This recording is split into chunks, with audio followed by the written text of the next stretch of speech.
Hey everybody, as I'm starting to grade your progress monitoring part one in math, I have to show you the weirdest thing that has ever happened. Well, one of the weirdest things. So I noticed something. Okay, so I went here and then, the first part was the questions and you had to, name the benefits of formative assessment, describe how GOM allows the teacher to track students' growth, and then score Imani's week 6 probe by digits correct, and then answer the questions about Imani and Imani's performance. Well, I started getting some really different answers from y'all in the ones that I've graded. And I was kind of like, huh, why, where did they get the answer that it's supposed to be? So there's an answer key that comes with some of the Iris modules. And so I have the answer key. So it says the answer for letter A is 24 digits correct. So I was like, okay, let me go through and make sure I know how, they got 24 so I can tell y'all. And so what I noticed is if you click here, okay, where it says progress monitoring in math, and go to the assessment, oh wait, is it through? Yeah, okay, so if you do that, okay, so wait, let me go back 1 second. So remember how I told y'all you can click here and go from there, or you can click right here to take you to the Word document, right? That I literally copied and pasted from the assessment section. So this is progress monitoring part one. The document that I copied and pasted is right here, okay? This is the one, this is what you have been answering, okay? If you kind of did it, if you did it that way. If you made your own document or whatever, that's 100% fine, and you're going to see why it's important in just 1 second. So here's our document that I have up here, right here, okay? So if you go back here into progress monitoring in math, oh wait, let me go up here. I already have it open, sorry.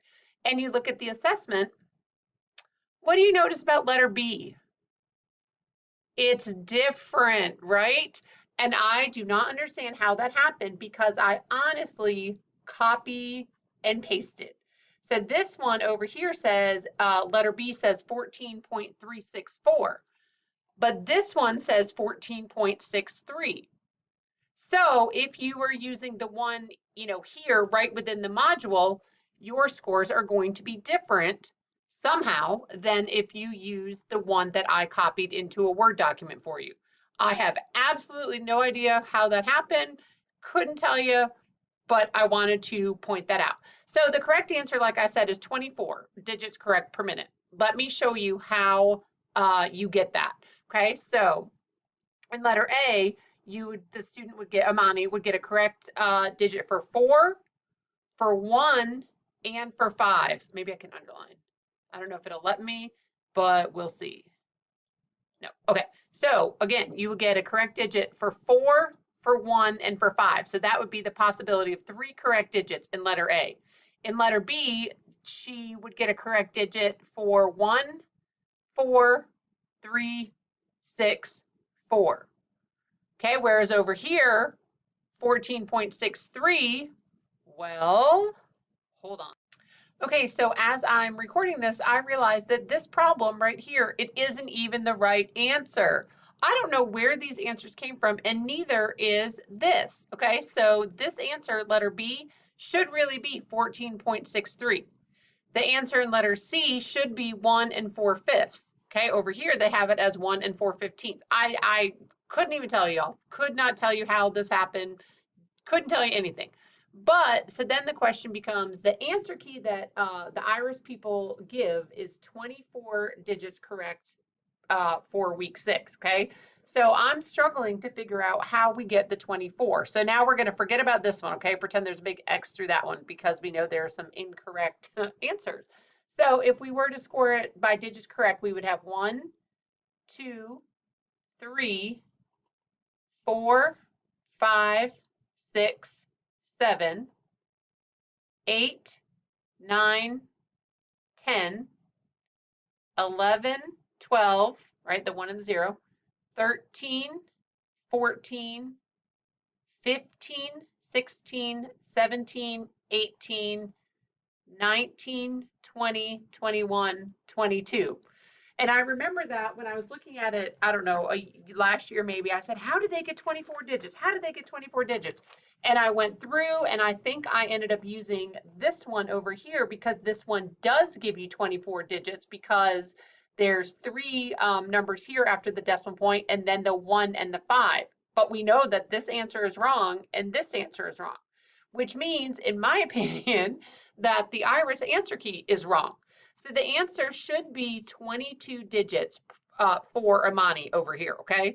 So again, so think about correct digits. 1, 2, 3, 4, 5, 6, 7, 8, right? The whole number, 9, 10. So you count the numerator and the denominator.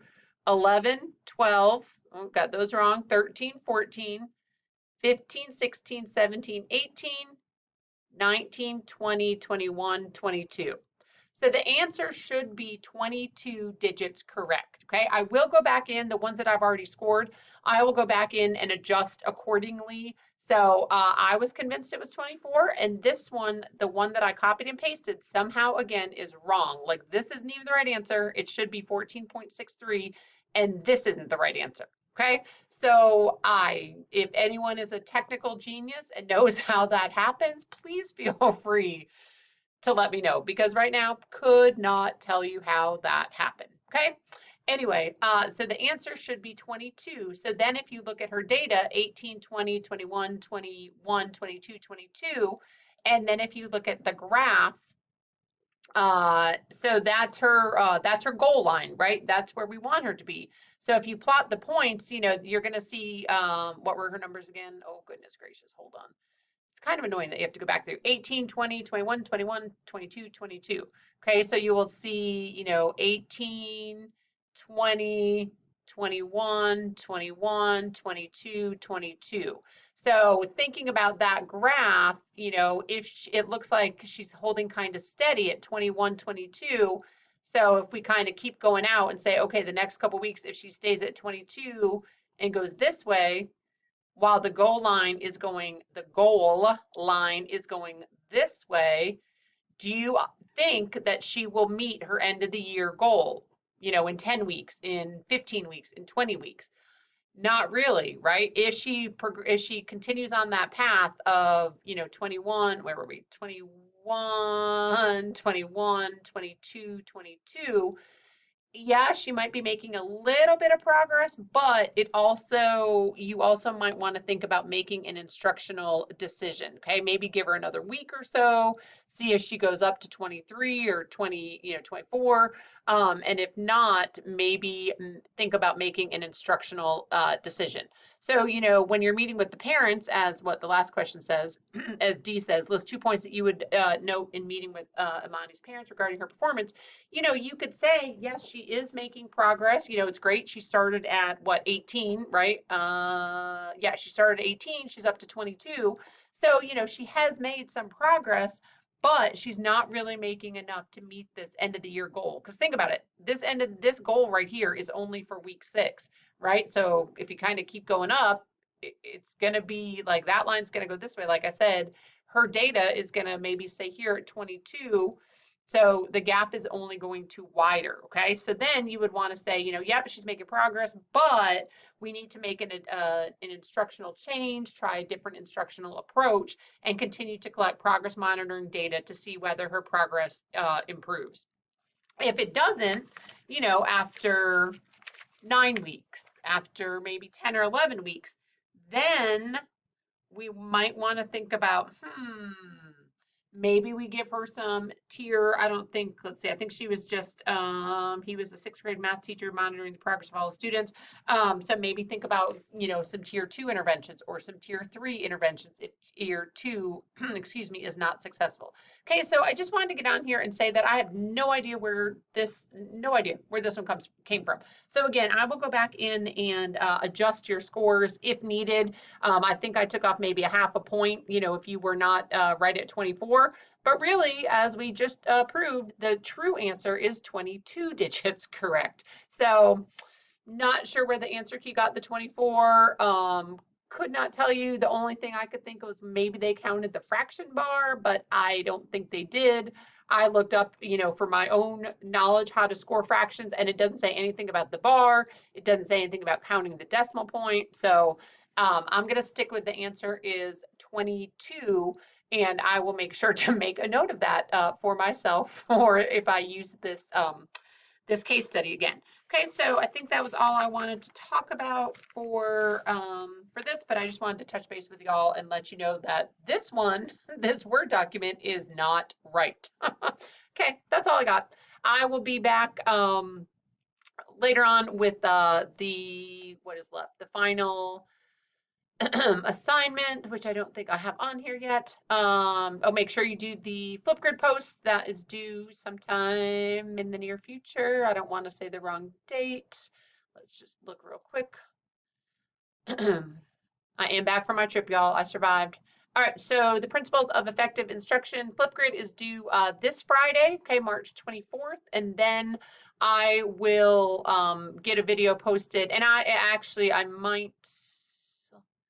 might extend this deadline. Like I said, I tried to offset the deadlines for 763 and 764, but this one, I might be willing to give you a few more days. Okay, so, but I will be back with the video about this assignment. All right, that's it. Again, this document, the Word document is wrong. Not sure why. So if you went here to assignments spring 2023, clicked here.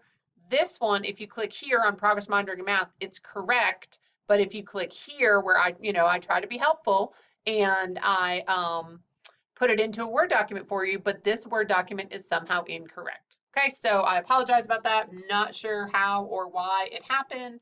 But again, the correct answer is 22, not 24. And the answer here is not 14.364. And the answer here is not 1 4/15. Okay, that's it.